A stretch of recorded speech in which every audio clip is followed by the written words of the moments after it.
Hello नमस्कार। तो कैसे हो आप सभी। स्वागत है आप सबका आपके अपने YouTube channel him study group में।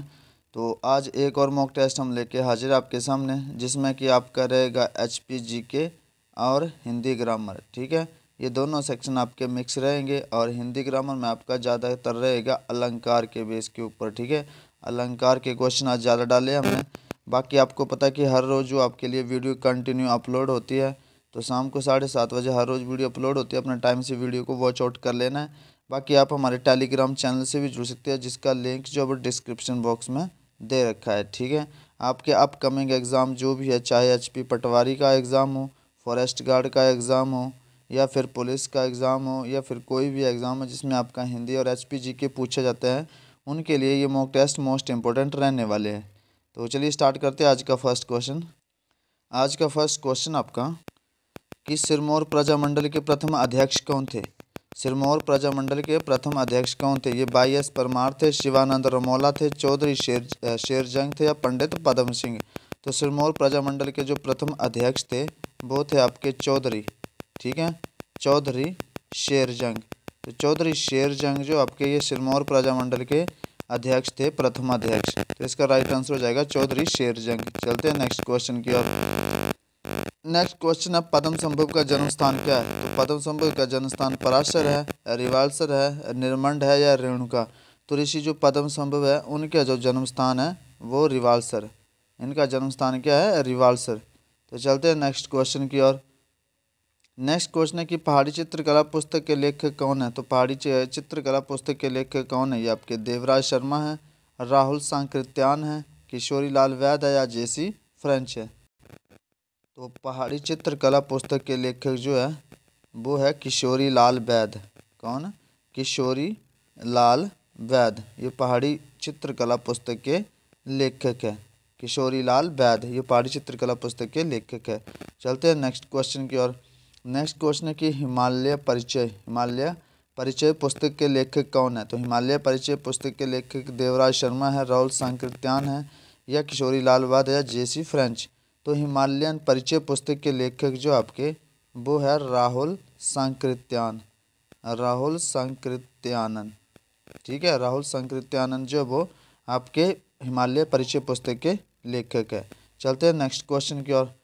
नेक्स्ट क्वेश्चन आपका, शिमला में गेयटी थिएटर का निर्माण कब हुआ। तो शिमला में गेयटी थिएटर का निर्माण कब हुआ। 1884 में हुआ, 1886 में, 1879 में, या 1887 में। 1889 में, 99 बोलते हैं इसको। ठीक है, या 1887। तो गेयटी थिएटर का निर्माण जो वो 1887 में हुआ था। चलते हैं नेक्स्ट क्वेश्चन की ओर। नेक्स्ट क्वेश्चन आपका, भूतनाथ मंदिर कहाँ पर स्थित है। तो भूतनाथ मंदिर मंडी जिले में स्थित है, कुल्लू जिले में, लाहौल स्पीति में, चंबा जिले में। तो भूतनाथ मंदिर जो वो हिमाचल प्रदेश के मंडी डिस्ट्रिक्ट में स्थित है। ये मंडी डिस्ट्रिक्ट इसका राइट आंसर हो जाएगा। चलते हैं नेक्स्ट क्वेश्चन की ओर। नेक्स्ट क्वेश्चन है कि शूलनी माता मंदिर किस जिले में स्थित है। तो शूलनी माता मंदिर जो चंबा जिले में स्थित है, कांगड़ा में, हमीरपुर में, सोलन में। तो शूलनी माता जी का मंदिर जो है वो सोलन डिस्ट्रिक्ट में स्थित है, सोलन डिस्ट्रिक्ट में। चलते हैं नेक्स्ट क्वेश्चन की ओर।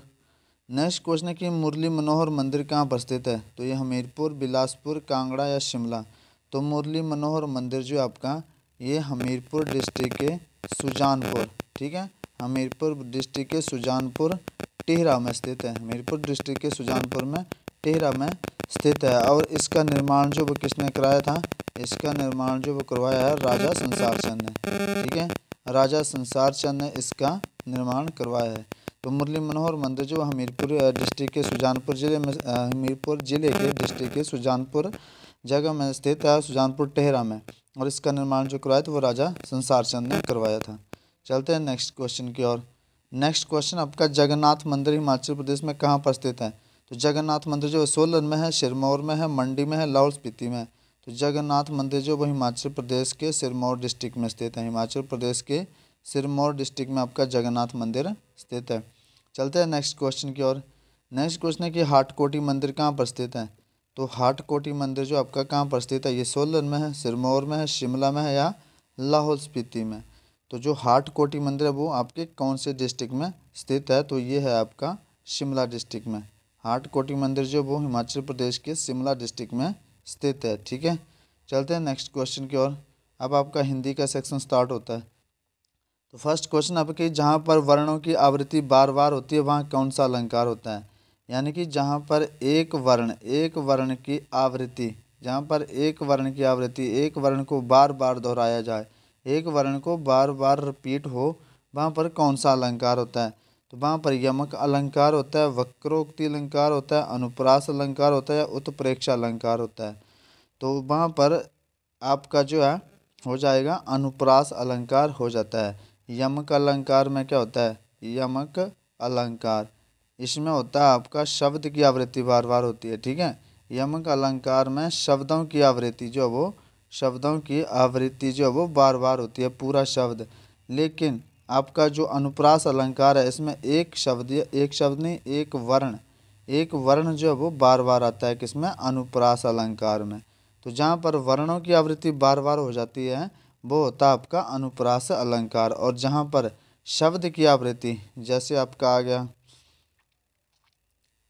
चारू आ गया और फिर चारू आ गया, ठीक है, कोई भी शब्द है वो पूरा शब्द बार बार दोहराया जाए तो वो आपका कौन सा अलंकार हो जाएगा, वो आपका शब्द अलंकार हो जाएगा। और जहाँ पर एक वर्ण की आवृत्ति बार बार हो वहाँ पर आपका अनुप्रास अलंकार हो जाएगा। चलते हैं नेक्स्ट क्वेश्चन की ओर। नेक्स्ट क्वेश्चन है कि सुरुचि सुबास सरस अनुराग, सुरुचि सुबास सरस अनुराग में कौन सा अलंकार है। तो वहाँ पे आपने देखना कि सुरुचि स आपका रिपीट हो रहा है, स रिपीट हो रहा है, स रिपीट हो रहा है, ठीक है। तो एक यहाँ पर जो है वो एक वर्ण की आवृत्ति हो रही है बार बार, एक वर्ण की आवृत्ति जो वो बार बार हो रही है। तो यहाँ पर कौन सा अलंकार हो जाएगा आपका। तो आपको अभी बताया कि जहाँ पर वर्णों की आवृत्ति बार बार हो वहाँ पर आपका अनुप्रास अलंकार हो जाता है। तो यहाँ पे लिखा कि सुरुचि सुबास सरस अनुराग में कौन सा अलंकार है। तो यमक अलंकार में शब्द की आवृत्ति बार बार होती है और अनुप्रास अलंकार में वर्ण की आवृत्ति बार बार होती है। तो यहाँ पे किसकी आवृत्ति बार बार हो रही है, एक वर्ण की आवृत्ति। सुरुचि में सु, यहाँ पे सु आ गया, यहाँ पे फिर सु आ गया, ठीक है। तो वर्ण की आवृत्ति बार बार हो रही है, वो वर्ण की आवृत्ति कहीं भी हो सकती है, बीच में भी हो सकती है, स्टार्टिंग में भी हो सकती है, ठीक है। तो सुरुचि सुबास सरस में कौन सा अलंकार हो जाएगा आपका, अनुप्रास अलंकार हो जाएगा, ठीक है। चलते हैं नेक्स्ट क्वेश्चन की ओर। नेक्स्ट क्वेश्चन आपका, कनक कनक ते सौ गुनी मादकता अधिकाय काव्य में कौन सा अलंकार है। तो कनक कनक ते सौ गुनी, तो यहाँ पे क्या शब्द की आवृत्ति बार बार हुई है, कनक कनक, ठीक है, शब्द की आवृत्ति बार बार हुई है। तो जहाँ पर शब्दों की आवृत्ति बार बार हो जाए वहाँ पर आपका अलंकार हो जाता है यमक अलंकार। जहाँ पर शब्द की आवृत्ति बार बार वहाँ पर यमक अलंकार। यहाँ पे लिख देते हैं हम, जहाँ पर वर्ण की आवृत्ति, ठीक है, वर्ण की आवृत्ति हो वहाँ पर अलंकार होता है आपका अनुप्रास अलंकार, अनुप्रास अलंकार, ठीक है। और जहाँ पर शब्द की आवृत्ति बार बार हो, जहाँ पर शब्द की आवृत्ति मतलब बार बार दोहराया जाए, जहाँ पर शब्द की आवृत्ति बार बार हो वहाँ पर होता है आपका यमक अलंकार। कौन सा अलंकार है, यमक अलंकार। तो जहाँ पर वर्ण की आवृत्ति बार बार हो वहाँ पर अनुप्रास अलंकार है, और जहाँ पर शब्द की आवृत्ति बार बार हो वहाँ पर आपका यमक अलंकार। तो यहाँ पे लिखा आपका, कनक कनक ते सौ गुनी मादकता अधिकाय काव्य में कौन सा अलंकार है।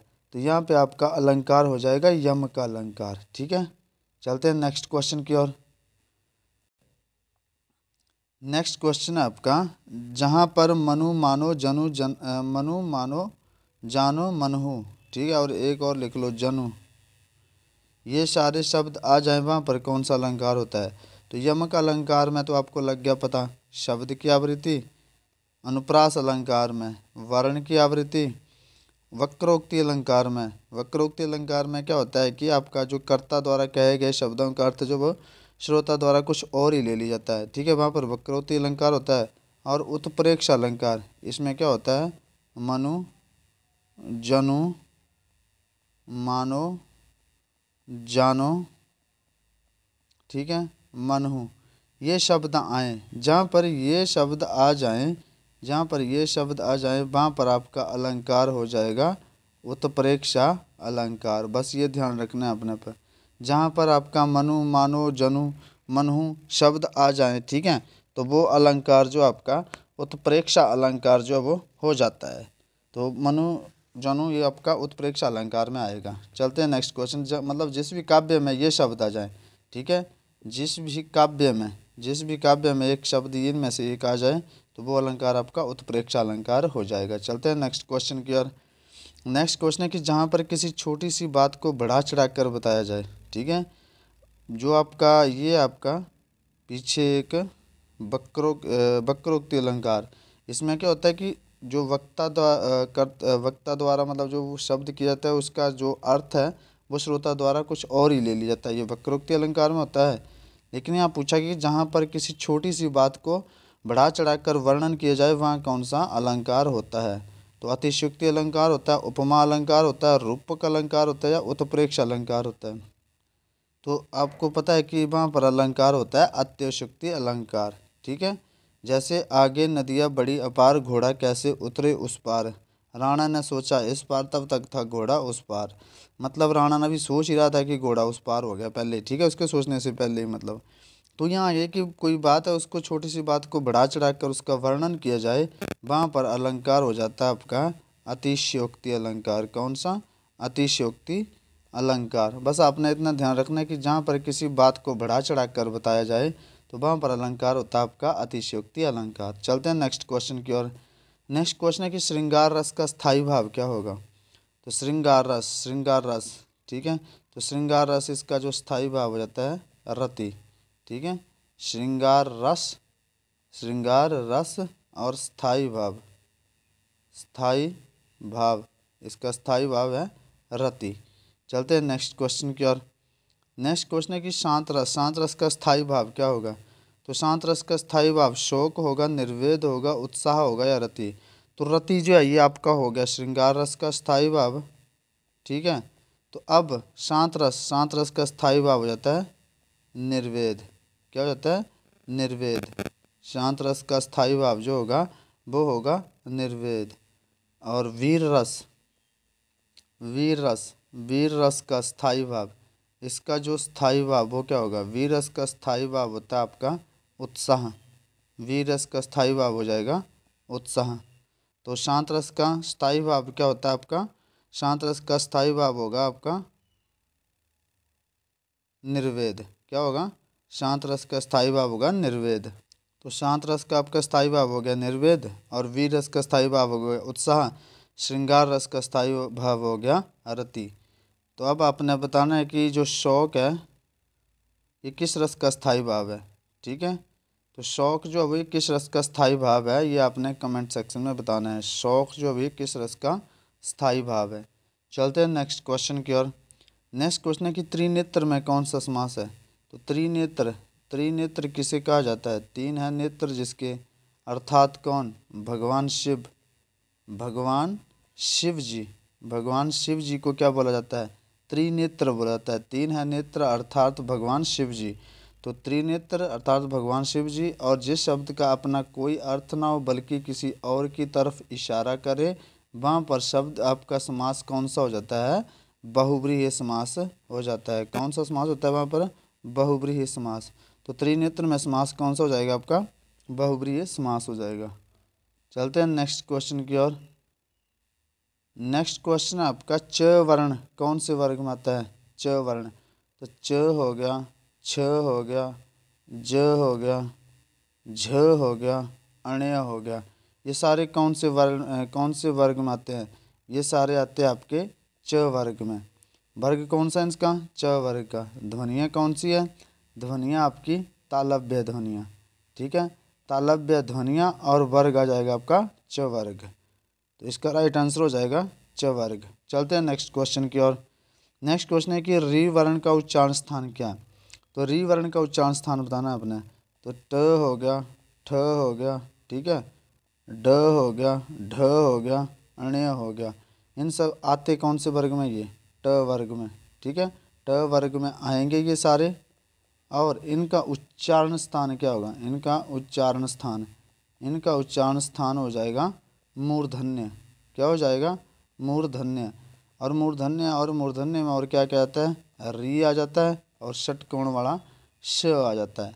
तो इसका जो आपका मूर्धन्य में क्या क्या आता है? एक तो ट ठ, ठीक है, ट ठ ड ढ अण्य, और वर्ग ये इसका वर्ग कौन सा ट वर्ग है, और ध्वनियाँ कौन सी है मूर्धन्य, और मूर्धन्य ध्वनि में और क्या क्या आता है री आ जाता है और श आ जाता है।